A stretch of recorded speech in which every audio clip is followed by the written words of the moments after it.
Assalamualaikum, salam welas asih, salam rahayu. Pernah nggak kamu merasa kita ini hidup di zaman yang sangat ramai, tapi batin kita kosong? Zaman di mana orang-orang mudah menyebut nama Tuhan, tapi hatinya dingin.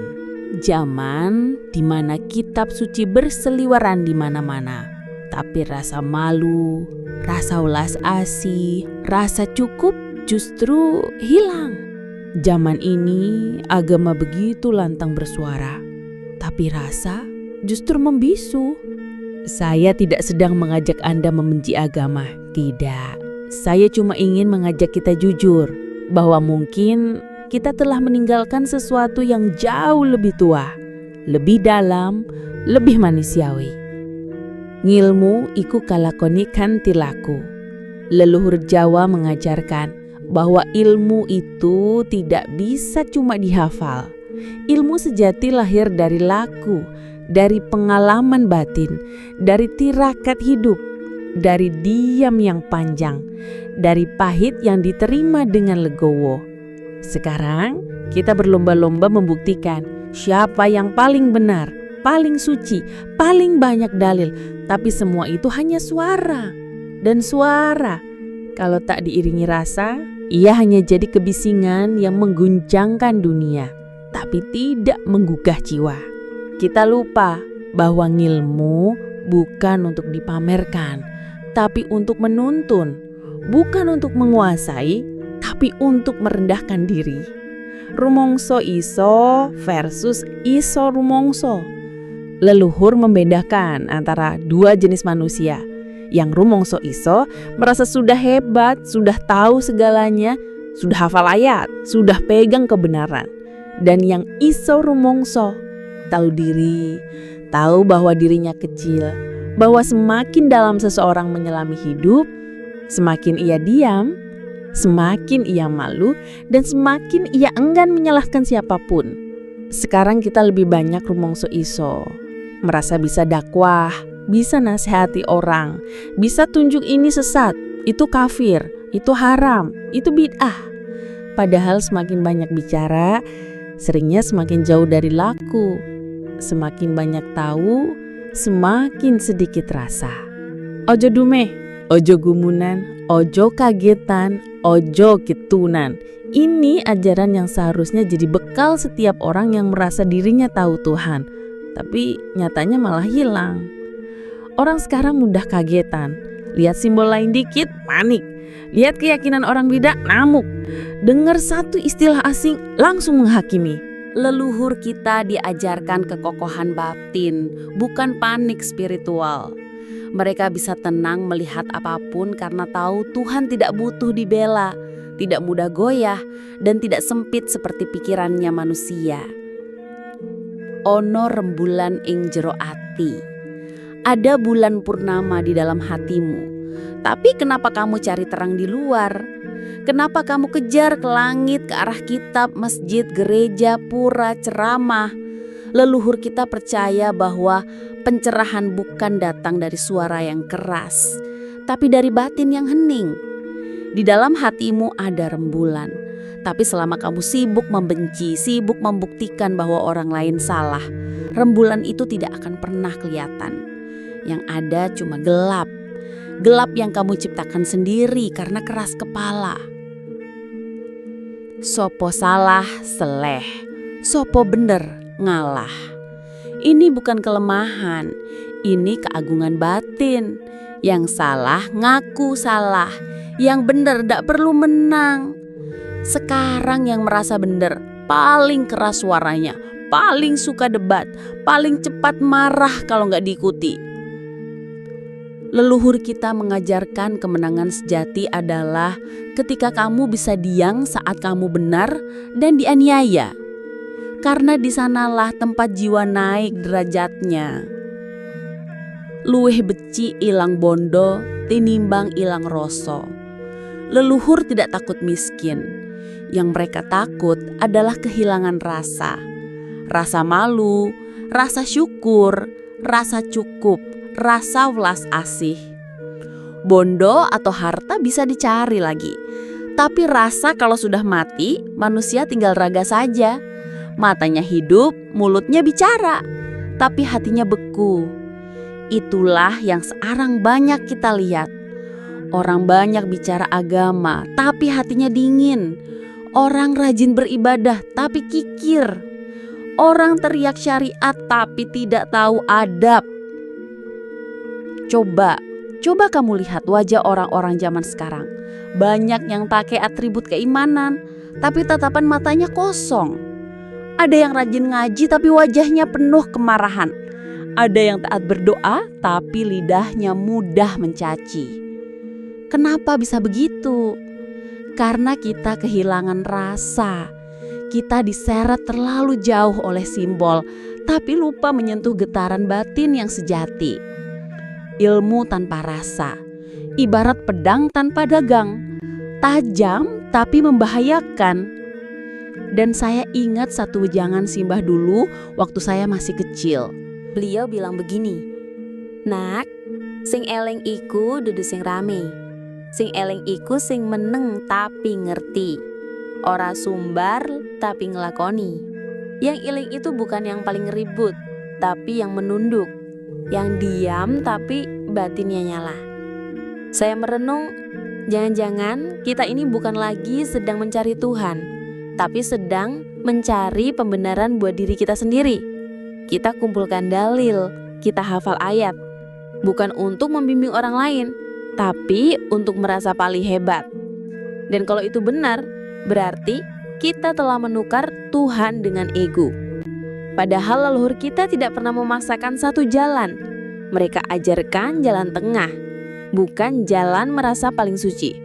Mereka ajarkan tapa, tirakat, lelaku batin, bukan berlomba jadi juru selamat. Karena mereka tahu bahwa keselamatan sejati bukan di luar. Keselamatan itu ada saat kamu ngerti kapan diam, kapan mengalah, kapan cukup. Dan kalau kamu masih ragu, saya tanya satu hal. Pilih mana? Orang yang hafal kitab tapi suka menyakiti, atau orang tua di kampung yang tak bisa baca tapi hidupnya penuh ulas asih? Pilih mana? Yang rajin berdebat tapi tak pernah membantu, atau yang tak pernah ceramah tapi diam-diam memberi makan tetangganya? Karena saya percaya, ono rembulan inyo rohati. Tiap manusia punya cahayanya sendiri. Tinggal apakah dia mau menyalakan teburan itu atau malah menutupinya dengan debu kesombongan dan suara yang keras. Kalau kamu selama ini merasa gelisah, merasa hampa, meski kamu sudah taat ibadah, mungkin itu tanda bahwa kamu belum menyentuh akar jiwamu. Dan bisa jadi, akar itu ada di ajaran leluhurmu sendiri. Ajaran yang tidak ditulis di kitab, tapi ditanam di sawah, di semilir angin sore, di nasihat bapak yang jarang bicara, di tangis diam seorang ibu, di tubuhmu sendiri yang terus merindukan pulang. Pernah gak kamu merasa sekalipun kamu punya banyak ilmu, banyak pengetahuan, tapi batinmu tetap sepi? Seolah ada yang hilang. Seolah kamu belajar banyak hal, tapi tak pernah merasa penuh. Saya pernah di titik itu. Belajar sana-sini, ikut forum, ikut kajian, ikut komunitas spiritual. Tapi tetap saja, dalam keheningan malam saya merasa kosong. Sampai akhirnya saya berhenti mencari keluar. Saya mulai diam, dan dari diam itulah rasa itu muncul. Bukan dari suara ustadz, bukan dari buku filsafat, tapi dari getaran yang muncul saat saya mulai menundukkan kepala. Saat itu saya ingat wejangan sepuh deso, sing nyawang kadohan. Akhire ora weruh sing cedak. Yang kamu cari terlalu jauh, padahal yang kamu butuhkan ada sangat dekat. Begitu dekatnya sampai sering terlewat. Leluhur kita tidak mengajarkan banyak bicara, tapi banyak rasa. Tidak mengajarkan fanatik, tapi ngerti papan, ngerti wektune, ngerti sopo sliramu. Dan dari semua ajaran itu, satu yang paling membekas dalam hati saya. Welas asih iku luwih dhuwur tinimbang pinter. Kasih sayang lebih tinggi dari kepintaran. Karena banyak orang pintar tapi tidak punya rasa. Dan banyak orang sederhana tapi hatinya terang seperti pelita. Dan saya lebih memilih jadi yang kedua. Maka kalau kamu tanya, kenapa saya bilang ajaran leluhur ini lebih tinggi dari agama-agama buatan sistem? Saya jawab, karena ia tidak memenjarakan. Karena ia tidak menjanjikan surga atau menakut-nakuti neraka. Tapi ia membentuk manusia yang sadar, manusia yang cukup, manusia yang tahu diri. Ia tidak butuh kitab, karena kitabnya adalah kehidupan itu sendiri. Hari ini kita sering salah kira, mengira bahwa spiritualitas harus terlihat dari simbol. Padahal spiritualitas adalah saat kamu tidak mengutuk siapapun, adalah saat kamu bisa tidur dengan hati tenang, tanpa dendam.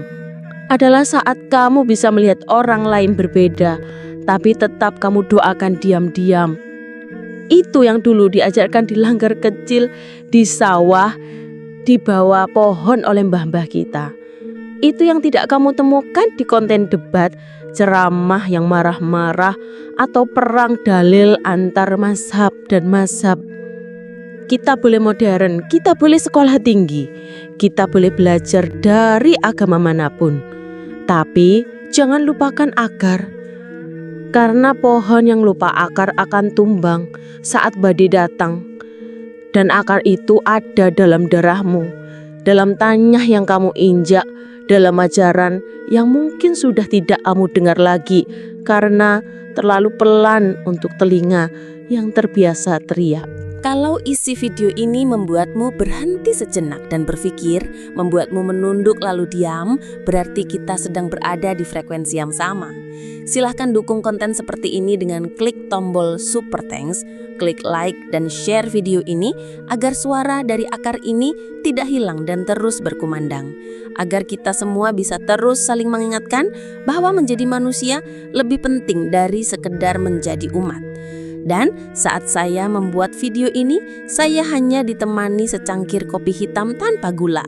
Pahit seperti rasa yang mungkin pernah dirasakan para leluhur kita ketika dilupakan oleh cucunya sendiri. Link kopinya ada di bawah kalau kamu juga ingin merasakan getirnya kesadaran. Semoga ini dapat bermanfaat bagi kita semuanya. Semoga cerita ini bisa sebagai refleksi apresiasi dalam kita belajar, sehingga kita dapat belajar mana hal yang positif yang bisa kita gunakan dan mana hal yang negatif yang bisa kita harus hindari. Dengan bertujuan untuk lebih baik lagi ke depannya dalam kehidupan kita dengan Subosito Jowo dari pembabaran Primbon Jowo hasil waris nenek moyang Jawa kita.